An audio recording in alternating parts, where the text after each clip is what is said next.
আজকে রান্না হবে কয়েল পাখির ডিম দিয়ে আলু ভুনা। আর এই রান্নার পাশে যারা সহযোগিতা করতেছে তারা হচ্ছে আমাদের সাদিক ভাই। খুব কর্মঠ লোক, সব কিছুতেই সে ইন্টারেস্টিং, কোনো কিছু তার মানা নেই, সব কিছু সে করতে পারে। যে রুবেল ভাই খুব ভালোভাবে কয়েল পাখির ডিম চুলাচ্ছে, এই যে সুন্দর। এখন হচ্ছে আমি কয়েলের ডিমগুলোকে হালকা তেল দিয়ে ভেজে নেব। একটু তেল, একদম হেলদি প্রসেসিংয়ে কালার চলে এসেছে ডিমগুলো, দেখতে থাকেন। ওটা 2-1 মিনিট নাড়াচাড়া দেব। কয়েলের ডিমগুলো ভাজা হয়ে গেছে, দেখেন কালার অনেক সুন্দর এসেছে। এখন আমি ডিমগুলো নামিয়ে নেব।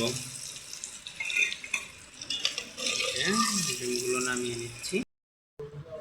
পেঁয়াজগুলো ভাজি হয়ে গেছে, তার সাথে হচ্ছে মশলাগুলো মোটামুটি ভালোভাবে কষানো হয়ে গেছে।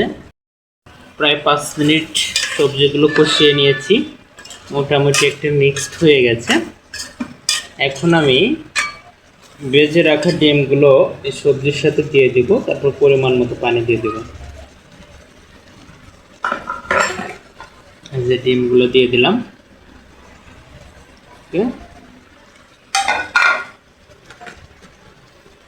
এখন একটু আমি ডিম সহ একটু নাড়াচাড়া দেব।